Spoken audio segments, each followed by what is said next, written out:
It was one of those cool autumn mornings, with the sky still holding a soft light blue hue, and the cold breeze carried the smell of wet earth. I adjusted my backpack and watched Jake load the last things into the car. He was excited, which wasn't unusual. It was always like this when it came to hiking. His eyes sparkled with an almost childlike passion, something I admired, even if I didn't share the same enthusiasm. "Come on, Emily, this hike is going to be amazing. No social media, just us and nature. 2 nights under the stars." He smiled, patting the car's steering wheel. "You're selling this idea pretty well. I hope it's worth it," I replied, leaning into the passenger seat. I wasn't exactly a nature enthusiast, but Jake's offer to disconnect from the world sounded tempting. We'd had stressful weeks at university, and I knew he needed this as much as I did. The idea of being in a remote place, far from any phone signals or emails, seemed perfect to relieve the pressure.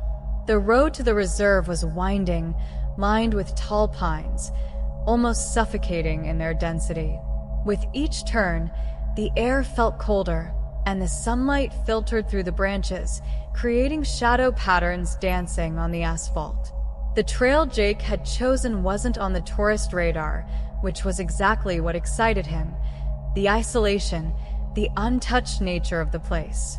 When we finally arrived at the entrance to the reserve, we were greeted by an almost reverent silence. The sounds of civilization seemed as distant as the last curve we had passed. The creak of the wood announced our arrival as Jake closed the car door. We were in the heart of the wilderness. Ahead was a small cabin that looked like a checkpoint. Next to it, an old Jeep was parked, and the sound of heavy footsteps on gravel reached us. The park ranger appeared shortly after, with a weary expression and an unshaven face, as if his connection to the world had worn thin over time. "You must be the university students, right?" The man's voice was rough, almost tired. He glanced briefly at me and then at Jake. "Yeah, I'm Jake. This is Emily." Jake greeted with his usual energy. The ranger, however, wasn't moved. He just nodded slowly, as if measuring every second of his existence. "This place is amazing, you'll see," Jake commented, trying to start a conversation. The ranger only grunted a vague reply as he pulled a small notepad from his faded jacket. The sound of the pen scratching the paper echoed briefly. He wrote something quickly, then tore off the paper and handed it to Jake. "That's my radio number. Storms can come out of nowhere around here, so if anything happens, call." His voice carried a tone of warning, though it didn't seem like he genuinely cared. What caught my attention most was the look he gave the trail behind us. There was a brief intensity in his eyes, something I couldn't place at the time. Almost as if he were watching for something we couldn't see. "Relax, we'll be fine," Jake replied, unfazed, folding the paper and stuffing it in his pants pocket.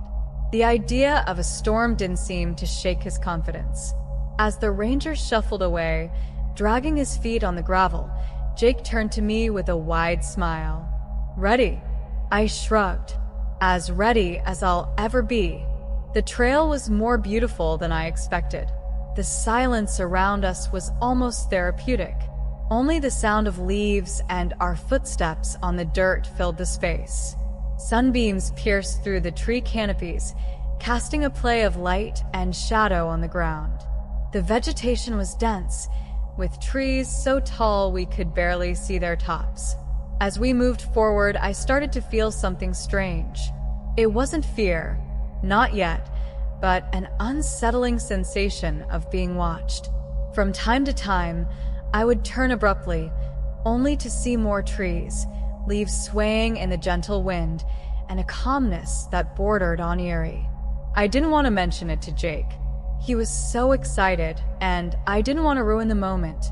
As the afternoon wore on, and the sun began to sink toward the horizon, Jake suggested we set up camp. We found a small clearing by a stream, the perfect spot for the night. The sound of running water in the background and the crackling of the fire Jake built soon brought a sense of safety. "This place is paradise, don't you think?" he asked while unwrapping some supplies for dinner. I smiled back, trying to convince myself that he was right. But even while we ate, the silence of the forest felt heavier than before. The sound of the water was the only constant noise, and the vastness of the trees around us seemed to hide something I couldn't quite define. "You okay?" Jake asked, noticing my expression. "Yeah, just, this forest is more isolated than I imagined," I replied with a nervous laugh. He nodded, but seemed to understand what I meant.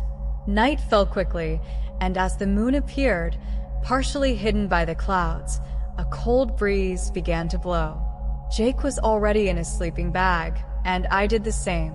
Looking up at the sky, I tried to clear my mind of any worries. That's when I heard it, a distant sound that initially seemed like the wind passing through the trees.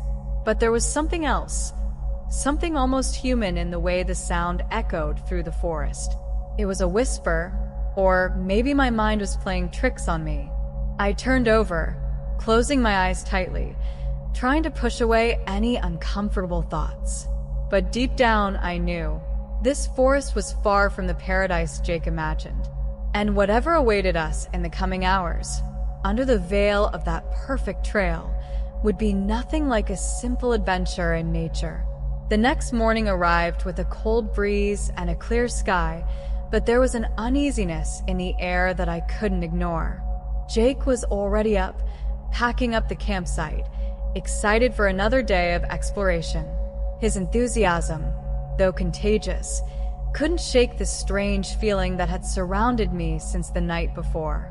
"You're up early," he commented, turning to me with that carefree smile. "I couldn't really sleep. I guess I'm not used to the silence," I replied, trying to hide the weirdness that still lingered. "Silence." He laughed. "If you heard anything strange, it was probably just an animal. Remember, we're in their territory." I nodded, even though I knew what I heard didn't sound like just an animal, but I chose to keep that to myself. We spent the day exploring the area. The forest, in its vast immensity, was beautiful in a primitive way. The ancient trees, whose roots intertwined across the ground, seemed to hold secrets from a time before humans even existed. Jake, always attentive to the details of the flora and fauna, told me stories about the species we encountered. He got lost in descriptions of plants and small insects, and his enthusiasm almost made me forget about the unsettling feeling lurking in the back of my mind. We walked for hours, and the slight exhaustion began to weigh on our steps.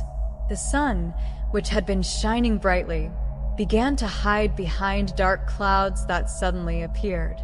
The stifling midday heat was replaced by a cool breeze that whispered through the trees.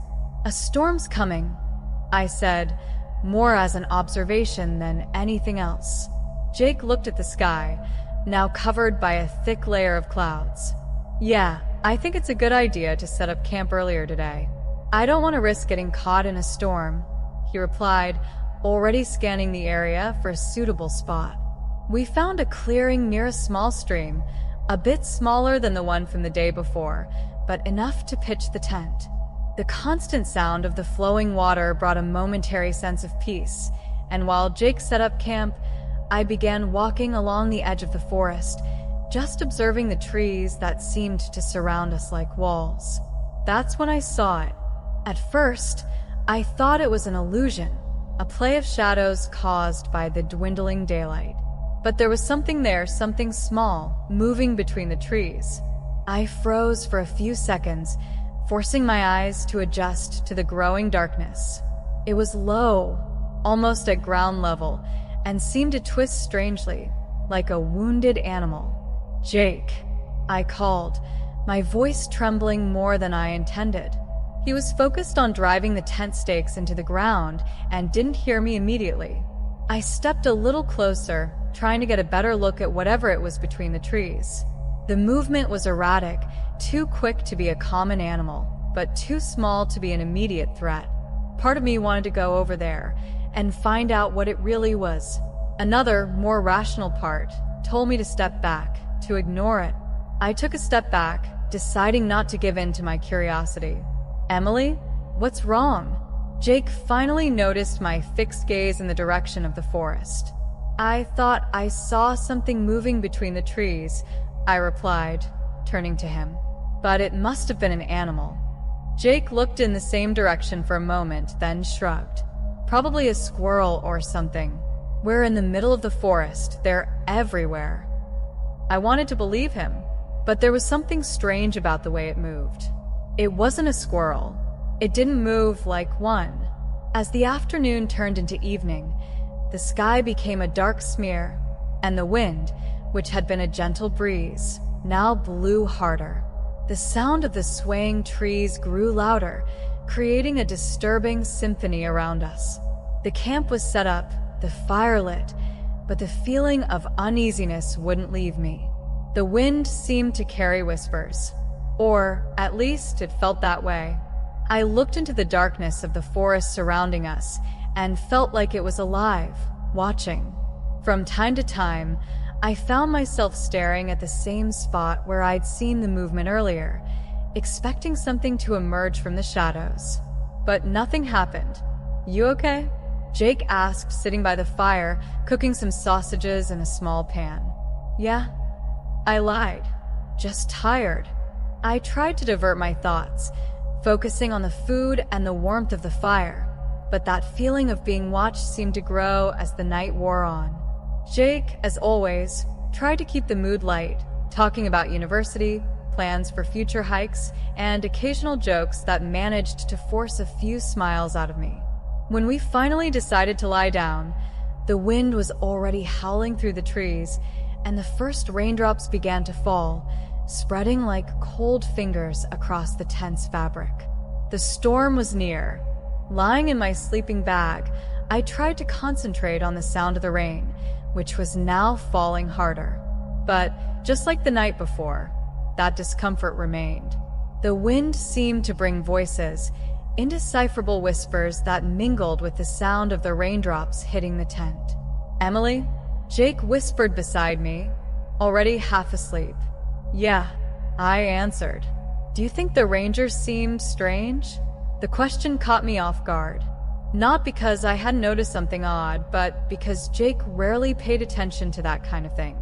Yeah, I admitted, but he's probably used to being alone out here. You know, isolation can mess with people. Jake murmured something in agreement, then quickly fell asleep. The soft sound of his breathing mixed with the rhythm of the storm outside. I closed my eyes, trying to do the same, but my mind kept returning to the thing I saw earlier, moving in the shadows. Was it just my imagination? Or was there really something out there watching us?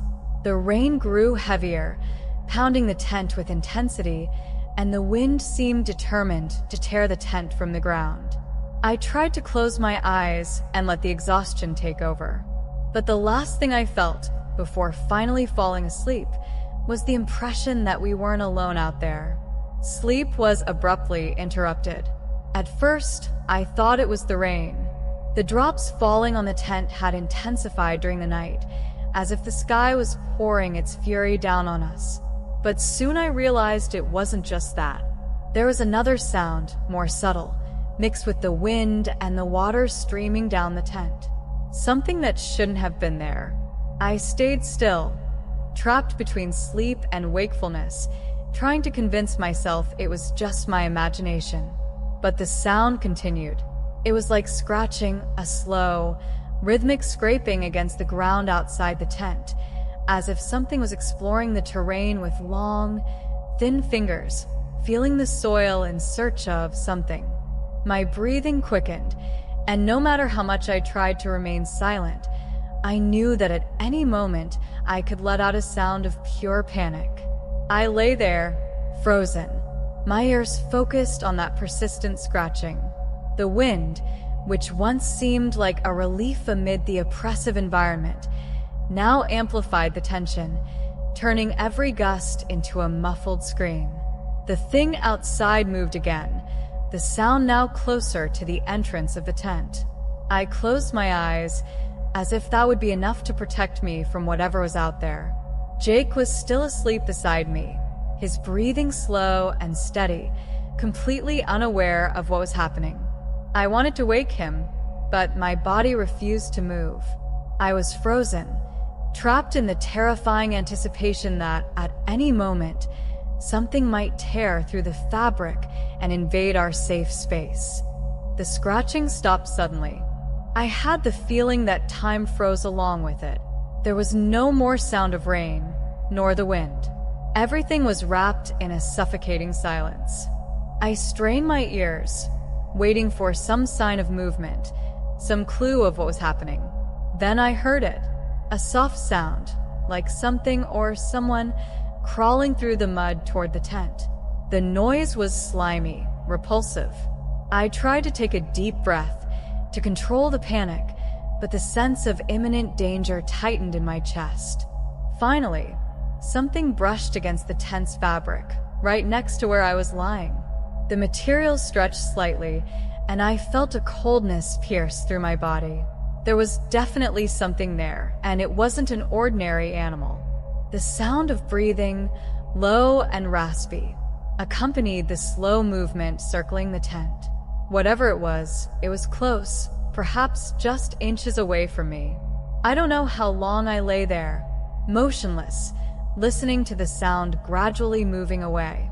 When I finally allowed myself to relax, the fear transformed into exhaustion, and the weariness slowly and agonizingly took over. Still, before falling back asleep, the echo of what I'd heard kept replaying in my mind, like a silent warning. We are not alone. Dawn brought a pale light, filtered through the heavy clouds that hinted at more storms. I woke up with a momentary sense of relief, but the weight of the previous night still lingered over me. Jake was already outside the tent, searching the area, probably looking for firewood or just enjoying the scenery before the rain began again. I stretched slowly, still feeling the tension in my body from what had happened. As I stepped out of the tent, the mud on the ground seemed thicker than it should have been, as if the rain had turned the soil into a sticky trap. Jake, on the other hand, didn't seem bothered by any of it. "Sleep well?" he asked, flashing a carefree smile. "More or less," I replied, adjusting my jacket and walking over to him. There was a moment when I swear I heard something scratching the tent. I couldn't see what it was, but it felt like something was crawling outside. Jake looked at me, a bit confused but still in good spirits. "Do you think it was some animal? Maybe a snake? That's pretty common around here." "I don't know," I admitted, feeling the anxiety rise as I spoke. The sound was strange. It didn't seem like a snake, but I'm not sure what it was. All I know is that it scared the hell out of me. He stepped closer, placing a hand on my shoulder to reassure me. "It's easy to get paranoid out here, Emily. The forest can play tricks on your mind, especially at night. But let's pack up and get moving. If we start walking soon, we'll be out of here before the storm hits." I nodded, but the feeling of unease didn't fade. Something about the way Jake dismissed what I felt bothered me. It wasn't just irrational fear. The forest felt different, more hostile. The trees, once imposing and majestic, now seemed to be watching me as if waiting for a moment of weakness. Even the air around us felt heavier, saturated with a suffocating humidity that made it impossible to relax. As we packed up the camp, the silence was almost oppressive.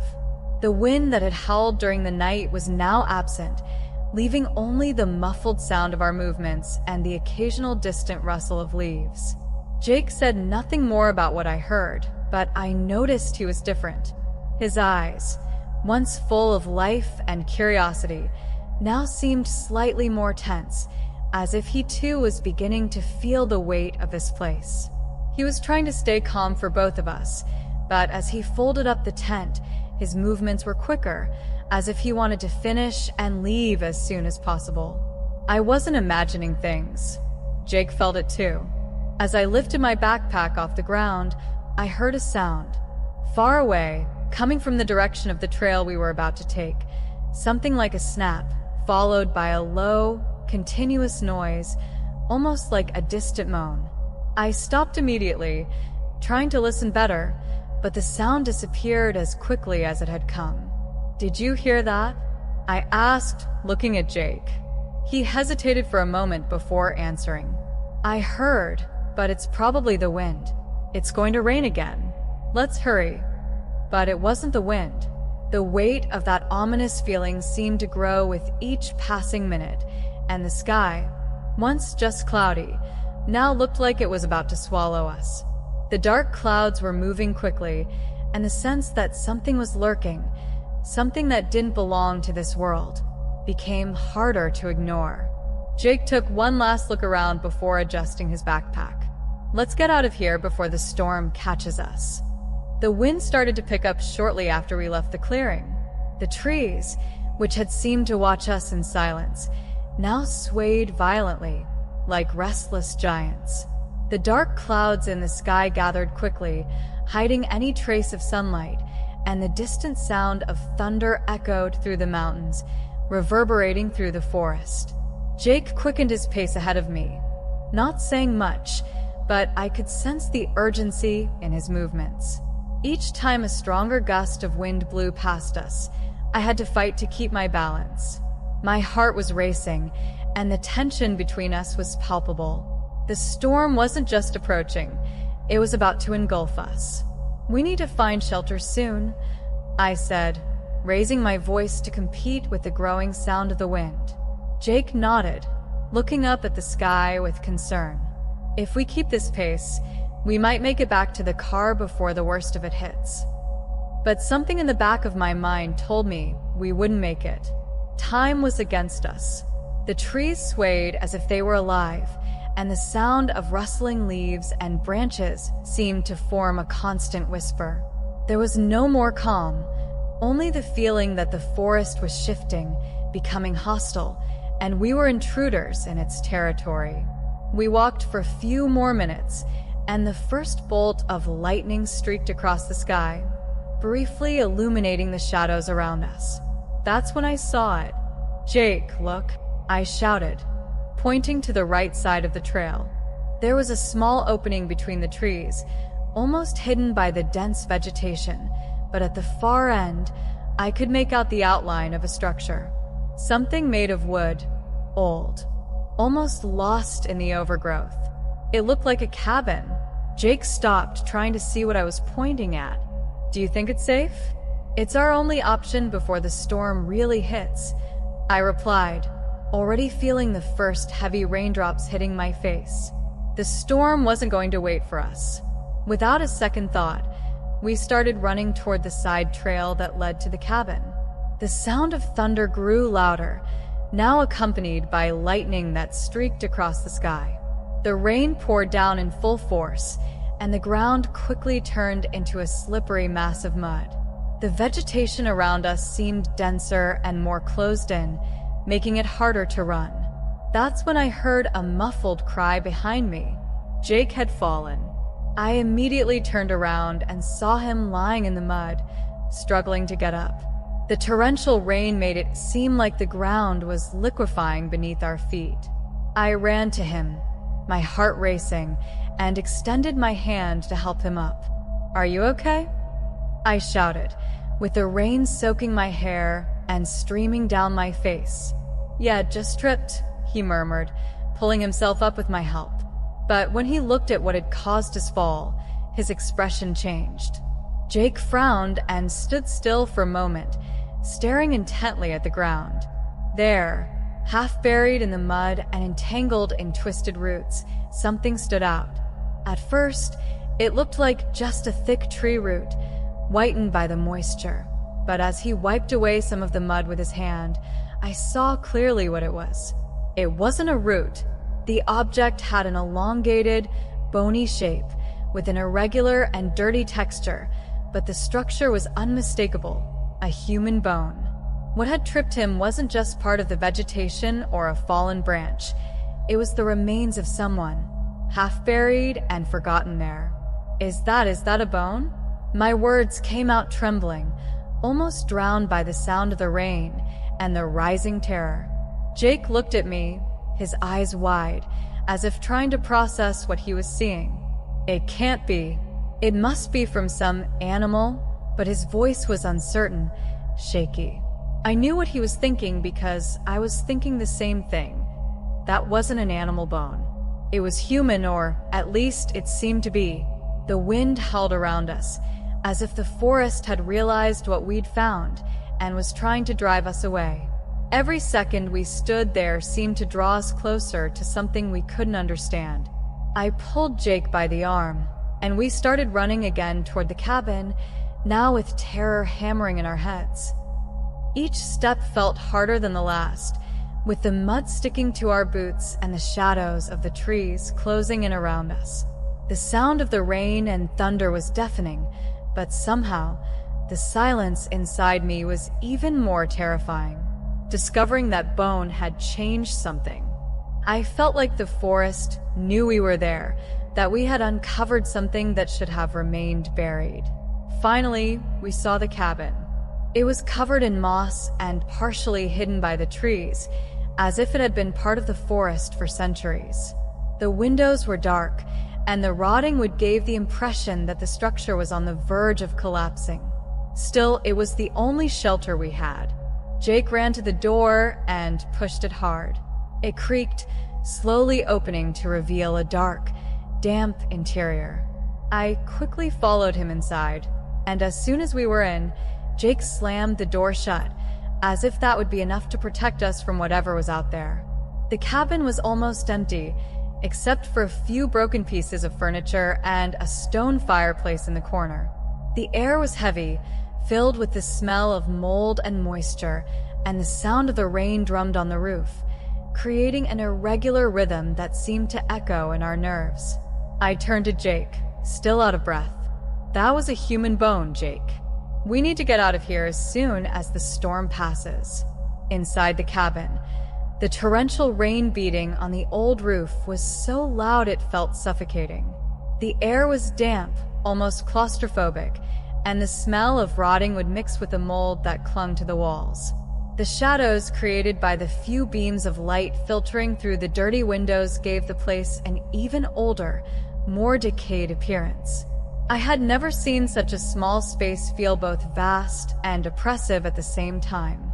Jake, still breathing heavily, wiped the mud from his hands and arms, rubbing himself with a piece of cloth he'd found tossed in a corner. He said nothing, but it was obvious that he was still shaken by what we had found on the trail. The discovery of that bone and what it might mean hung between us like an invisible threat. I paced around the cramped cabin, looking at the old, broken furniture. The stone fireplace in the corner seemed abandoned for years, and the few remaining chairs were either overturned or so fragile that trying to use them would be pointless. Yet there was something more to the cabin, something unseen but present. It was as if the very air was steeped in a forgotten story, a story that didn't want to be uncovered. Jake, are you okay? I asked, trying to ease the tension. He was staring at the floor, fiddling with the hem of his pants, trying to clean off as much mud as he could. Yeah, I think so, he replied, but his voice was distant, almost absent. It was as if the incident outside had taken something from him, a small part of his confidence and energy.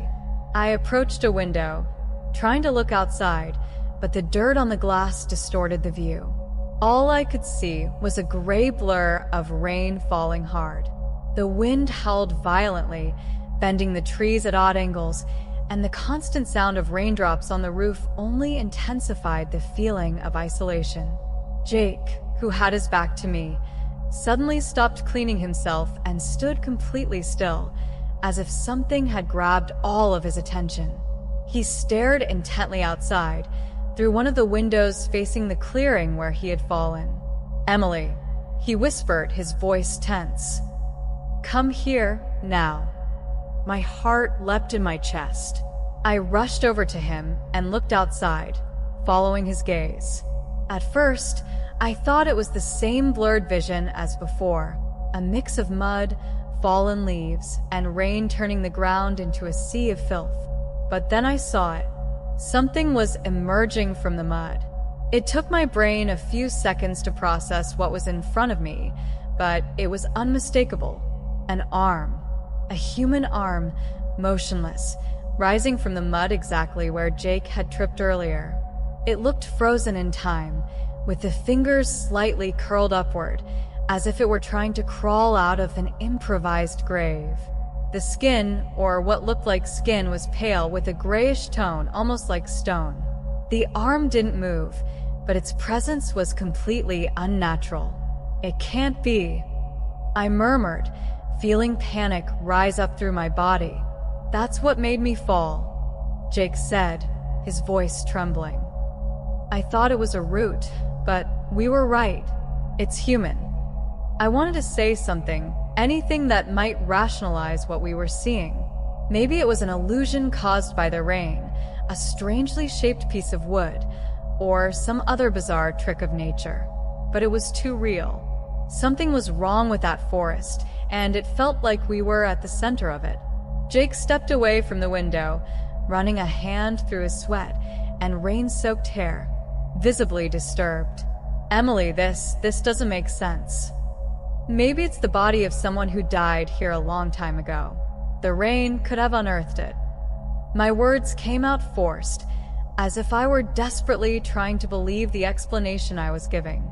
But Jake shook his head, his eyes fixed on the ground. I've never seen a body look like that. It doesn't seem recent or old. It doesn't seem like anything.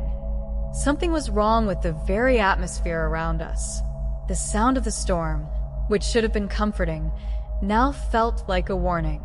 Like we were being told not to stay here, to leave as soon as possible. But at the same time, I knew the cabin was the only shelter we had. Running outside now, in those conditions, would be suicide.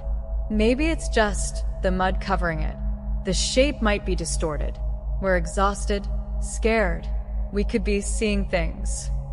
My attempts at rationalizing were weak, almost pathetic. Even so, Jake seemed to cling to this idea as desperately as I did. Yeah, that must be it, he muttered, rubbing his face. Just a trick of the light. Or the mud. The rain is messing with our heads. We both stood there in silence for a few moments, listening to the constant drumming of the storm. The arm, or whatever it was, remained still, as if waiting, watching. Even though we tried to rationalize it, there was something profoundly wrong with this place, and deep down, we both knew it. Jake took a deep breath, trying to regain his composure. Let's stay here until the storm passes. Tomorrow, we're getting out of here. I nodded, trying to keep calm. There was nothing else we could do. The cabin's walls, though fragile, were the only thing separating us from the chaos outside. But no matter how hard we tried to convince ourselves that we were safe, the truth was that something in that forest was watching us. The storm outside seemed to take on a life of its own, as if it wanted to trap us inside the cabin. The raindrops pounded so hard on the roof that the sound was like an endless flood. The wind howled through the cracks in the walls, making the old wood creak in a frightening way. The atmosphere inside this small shelter was suffocating. Each second seemed to pull us deeper into the same nightmare we had stumbled upon in that forest. After a few minutes of silence, still shaken by the sight of the arm, I approached the window again. I needed to see if it was still there, to know if somehow our minds hadn't played a bizarre trick on both of us. Jake remained sitting on the floor, rubbing his hands over his face, with a mix of exhaustion and anxiety. I leaned over to peer through the dirty, foggy glass. The rain made it nearly impossible to see clearly, turning the world outside into a blur of shadows and indistinct shapes. But as my eyes adjusted, the truth became undeniable. The arm was gone. Where the grotesque, pale figure had been, there was now only mud. The surface where the arm had emerged seemed disturbed, as if something or someone had pulled it back down into the hell it had come from. "Jake." My voice came out low, almost breathless. I felt a chill run down my spine. He lifted his head, noticing the urgency in my tone. "What is it?" "It's not there anymore," I replied, not taking my eyes off the window. Jake quickly got up and came to me, pushing his head forward to peer through the glass. The spot where the arm had once been was now nothing more than a puddle of mud and collected water. Nothing else. There was no sign of whatever had terrified us moments before. No footprints, no finger marks. Just mud, as if nothing had happened. "It can't be," Jake whispered, disbelief etched across his face. "I saw it. I know I saw it. I saw it too. But now it's gone. There's nothing left," I said, with a mix of relief and unease. Relief, because maybe our minds had really played a trick on us.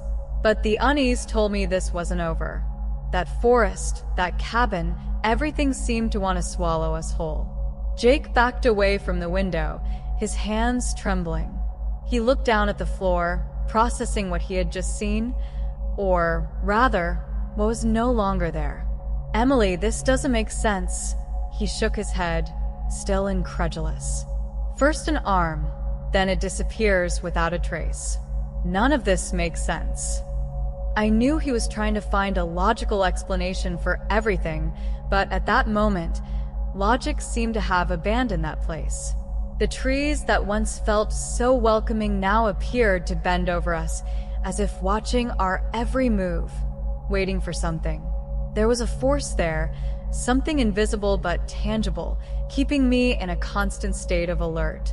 Jake began pacing back and forth, the sound of his steps echoing through the empty cabin.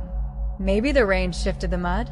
Maybe the arm wasn't buried properly, and with all the water, it sunk back down. He was desperately trying to find a comforting reason, but even he didn't seem to believe it. "Maybe," I agreed, though I knew it didn't convince me at all. We fell silent for a few more minutes, just listening to the storm outside. The cabin felt like a fragile port in the midst of chaos, a temporary bubble that could burst at any moment. But leaving in those conditions didn't seem like a wise option. The gusts of wind sounded like distant screams, and the torrential rain was so dense that it made it impossible to see more than a few meters ahead. "We can't leave now," I said, more to myself than to Jake. "If we go out in this storm, we could get lost, or worse." Jake stopped pacing and leaned against the wall, crossing his arms. His face was tense, and I could see that he also sensed the danger. "So, what do we do? We can't stay here forever." The idea of spending more time in that cabin made me uneasy. The air inside seemed heavier with each passing minute, as if the house itself was pushing us out. And the darkness outside, a darkness fueled by the storm and something deeper, seemed to be growing, closing in on us from all sides. "We need to call for help," I said suddenly, as if the solution had just hit me. "The ranger. He gave us a number. Maybe he can get us out of here." Jake looked at me for a moment, as if the idea had brought a sliver of hope. He reached into his pants pocket and pulled out the small piece of paper the ranger had given us earlier. I had completely forgotten about that detail, the possibility of contacting the outside world. "Yeah, of course. The ranger. He'll know what to do," Jake said, almost as if trying to convince himself that help was closer than it seemed. But as I looked at that piece of paper in his hands, a dark thought crept into my mind. The ranger. He seemed strange, detached from everything, as if he wasn't really there with us. Maybe isolation had affected him, or maybe he knew more about this place than he was willing to tell us. Even so, it was our only option. Jake came over to me, the wet paper between his fingers. "Let's call him," Jake sat on the floor beside me, with the crumpled, wet piece of paper in his trembling hands as he tried to dial the ranger's number. The silence between us was broken only by the distant sound of thunder and Jake's uneven breathing. My mind raced, trying to process everything we had seen: the disappearing arm, the oppressive atmosphere of the forest, and the growing feeling that we were caught in an invisible trap. Jake held the phone to his ear, and for a brief moment, there was silence as he waited for the call to go through. But soon, the ringing began. A long, empty ring. Another. No one answered. "It's ringing," Jake muttered, but the tension in his voice was obvious. I could see in his eyes that he was hoping, almost begging, for the ranger to answer. But with each unanswered ring, the despair in both of us deepened. As we waited, something strange happened. A sound. At first, I thought it was just the wind hitting the cabin walls. A faint noise, like branches being dragged by the storm. But soon, it became clear it wasn't the wind. It was something more precise. Something that seemed to repeat in a pattern, growing stronger and more frequent. A dry, rhythmic sound coming directly from the window behind me. A soft tap, tap, tap. I turned slowly, my heart racing in my chest. At first, I saw nothing but darkness, with rain cascading down the dirty window.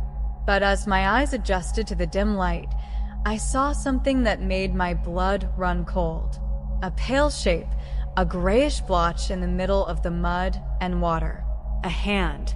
It was pressed against the glass, its long, skeletal fingers scratching the surface, leaving muddy streaks as it moved slowly. The nails, or what was left of them, scraped against the glass in an irregular rhythm. It was the same hand we had seen before, the one that had disappeared into the mud. But now, it was alive, moving, and it was trying to get in. "Jake," I whispered, barely able to get the words out. "Look." Jake turned in the direction I was pointing, and the moment his eyes met the hand at the window, his face went pale. The phone slipped from his hand, falling to the wooden floor with a muffled thud, but he didn't even notice. The hand began to tap harder. Tap, tap, tap. The fingers curled and straightened, scratching the glass with increasing violence. The noise was no longer soft. Now it was raw, aggressive, as if whatever was out there was in a hurry, desperate to break through the barrier between us and it. The glass began to vibrate under the impact, and the sound echoed through the small cabin, making every tap feel like a blow to our nerves. Jake staggered back, his eyes wide with terror, while the hand continued its relentless assault. This isn't possible," he stammered, his voice full of disbelief. "It can't be real." But it was. And it was happening right in front of us. The hand struck the window harder and harder, its thin, filthy fingers leaving deep marks on the glass. The sound of something starting to crack filled the air, and I knew immediately what it meant. The glass wasn't going to hold much longer. Tap, tap, tap. The cracks grew louder, like small fractures spreading through the glass. I could see the tension building in Jake as he struggled to process what was happening, his eyes fixed on the hand, now pressing with all its force against the window. A thunderclap echoed outside, but even the deafening sound couldn't drown out the violent impact coming from the window. "It's going to break," I whispered, my voice full of fear. "Jake, it's going to break." He looked at me, his eyes wide with terror, but there was no rational answer. Nothing we had learned, nothing we had experienced, had prepared us for this. We were dealing with something far beyond our understanding. Something that the rain, the wind, and the mud had brought to the surface from a place where it should have remained buried. Suddenly, the sound broke the silence. A dry crack. The window splintered. The cracks spread across the glass like a spiderweb, thin and winding, revealing the fragility of our last defense. The hand kept pounding more violently with each strike, and the sound of the cracks grew louder. The snaps were sharper, cutting through the air. "We need to do something," Jake shouted, his voice finally breaking through the panic that had enveloped us. "We need to get out of here, but outside." I tried to argue, but the sound of another violent blow against the window silenced me. We didn't have a choice anymore. If it got in, we didn't know what we would face. The hand was moving frantically now, its dirty, bony fingers clawing at the cracked glass as if it could sense that it was about to break through completely. The final snap was imminent, and the desperation grew with every second. "Jake," I whispered, terror gripping every fiber of my being. "What are we going to do?" He didn't answer, his eyes fixed on the hand that kept pounding against the glass. We were trapped, caught between the storm outside and the imminent horror pounding on our window. And then, as we braced for the worst, Jake's phone started ringing on the floor, playing an absurdly out-of-place electronic tune amidst the terror. It was the ranger calling back, but it was already too late. Jake's phone continued to ring on the floor as the hand outside slammed against the window with increasing force, cracking the glass. The storm raged around us, but the sound that haunted us was the inhuman thing trying to get inside. Jake looked desperately at the phone, hoping for some answer from the ranger, but before he could reach for the device, we heard a muffled voice from outside, mixed with the sound of rain and thunder. "Jake? Emily? Are you there?" It was the ranger's voice. Jake and I exchanged glances, the terror in our eyes briefly replaced by a flicker of hope. Maybe the ranger had come to save us from this nightmare. Without hesitation, Jake ran to the door and unlocked it in one quick motion. When the door swung open, revealing the ranger standing in the rain, something inside me twisted in pure terror. He was there, but something was horribly wrong. The drenched figure of the ranger stood unnaturally still, his body too rigid, his arms hanging in an odd way at his sides. Half of his face was covered in shadows, leaving only the other half visible, but even that part seemed distorted. "Jake? Emily," he repeated, his voice slower, almost mechanical. "Ranger, thank God you're here." Jake took a step forward, but hesitated as he took in the man's condition. That's when something started to emerge from the shadows covering the ranger's face. At first, it was a subtle movement, a distortion in the darkness. Then, abnormally long, thin fingers began to appear from behind his head, twisting at impossible angles. They stretched out slowly, slender and sticky, and started manipulating the ranger's face, pulling his skin upward, forcing a grotesque smile onto his lips. I froze, my eyes locked on the bizarre scene. The fingers, covered in mud and what looked like rotting flesh, moved with terrifying precision. The ranger's lips were stretched to their limits, revealing stained teeth and a smile that was anything but human, while his eyes, expressionless and empty, seemed to struggle to maintain control. Jake took a step back, stumbling, unable to comprehend what he was seeing. What is this?" The ranger's figure took another step into the cabin, his movements mechanical and inhuman. The grotesque fingers manipulating his face now wrapped around his skull, pulling his head back at an unnatural angle. The sound of bones cracking echoed through the room, and then we heard something from below, something bubbling and deep, as if rising from the very earth. "Whatever that is, it's not human," I murmured, feeling the despair take over. Suddenly, the door was flung wide open, and the ranger's body fell forward like a lifeless puppet. But before he hit the ground, something yanked him back. From the mud that was now pouring into the cabin, a grotesque, colossal figure emerged. The creature that rose from the mud was a terrifying fusion of flesh and earth, an abomination that seemed to defy the laws of reality. Its long, deformed arms, made of mud, flesh, and twisted bones, stretched like tentacles, wrapping around the ranger's body and manipulating him like a rag doll. His face was still trapped in that distorted smile, while the creature's fingers dug deeper into his skin, twisting him grotesquely. Jake and I stood frozen in horror as the entity lifted the ranger by the neck, as if displaying its prey. The mud covering the monster bubbled and moved in impossible ways, as if it were alive, its movements defying the laws of physics. Every part of its body seemed to be in constant flux, flesh and mud merging and separating in a hellish dance of corrupted matter. A guttural sound echoed from the creature, a muffled roar coming from within the mud that made up its body. The ranger was thrown to the ground like a broken toy, and the creature's grotesque arms began to stretch toward us, twisting unnaturally, searching for us. "Run!"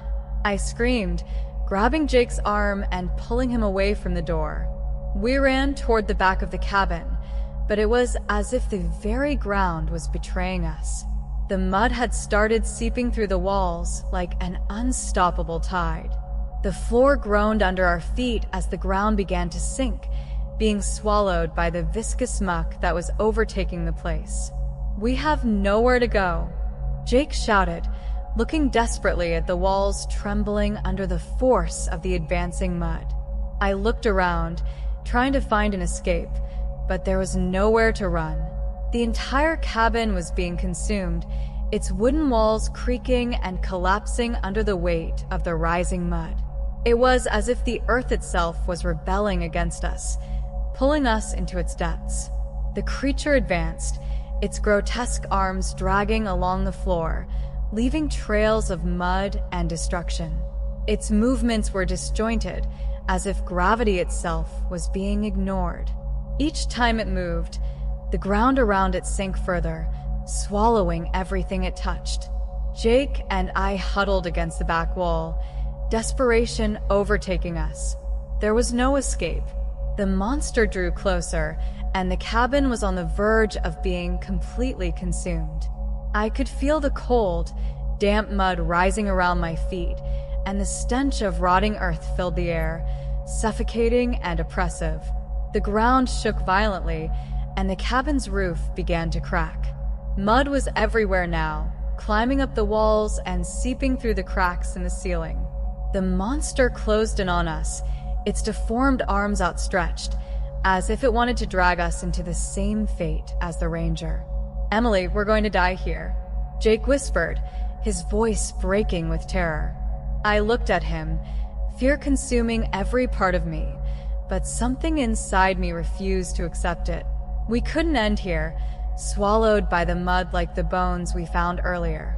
There was something in that forest, something ancient, that wanted to devour us, but I wasn't going to let it.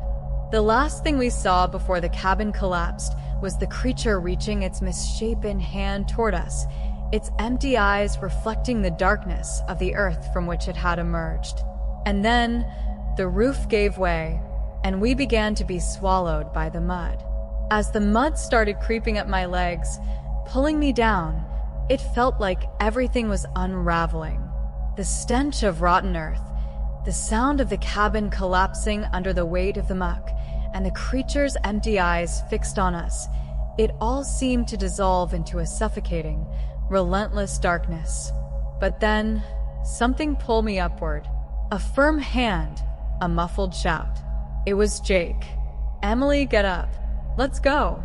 He was covered in mud up to his knees, his eyes wide with fear, but still lucid enough to drag me out of the rising mud.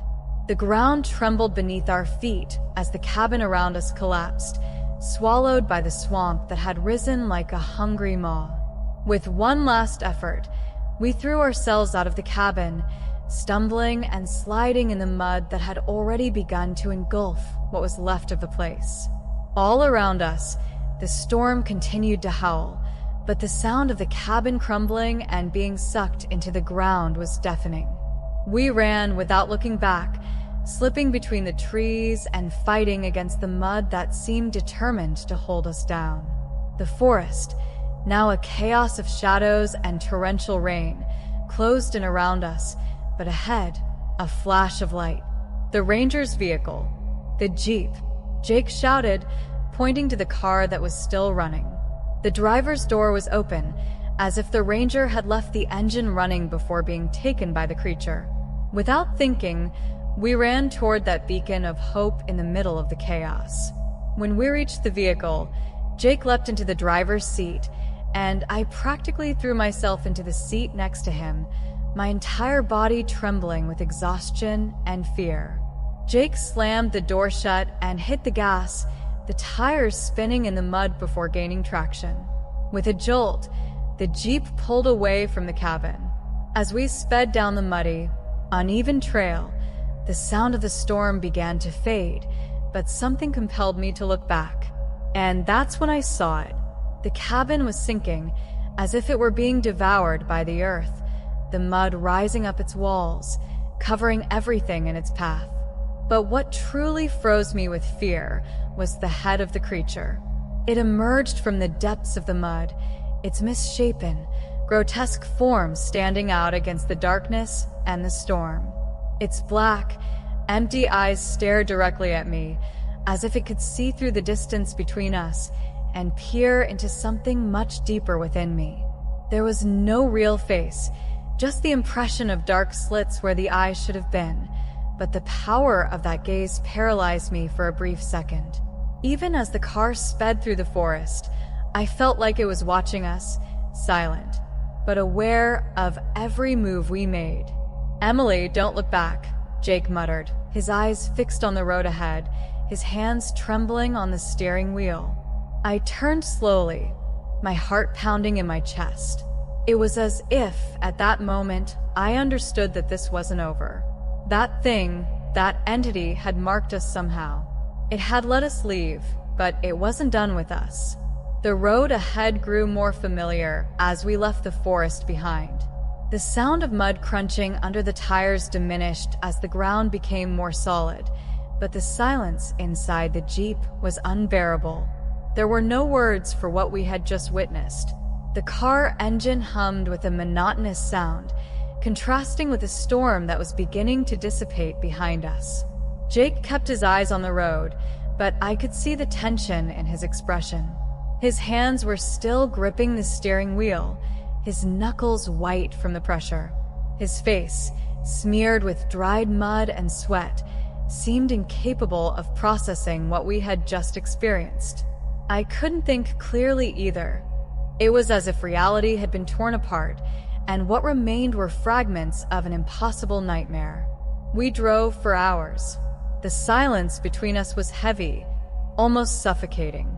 Each passing mile seemed to physically distance us from the horror, but something inside me knew we weren't truly far.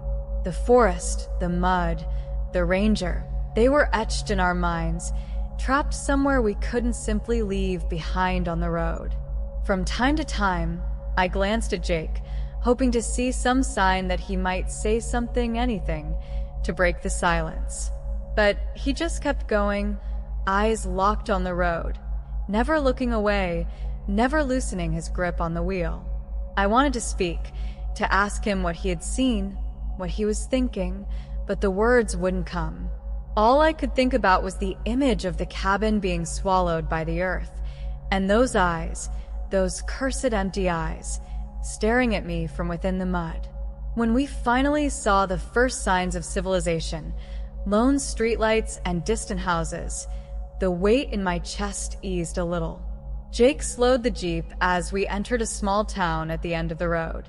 The place seemed asleep, quiet, as if the rest of the world had no idea what had happened in that forest. He pulled the car over onto a deserted street, turning off the engine with a long, exhausted sigh. The silence after the engine died was almost deafening. Jake finally broke the silence. "Emily." His voice was hoarse, almost a whisper. What do we do now?" I had no answer.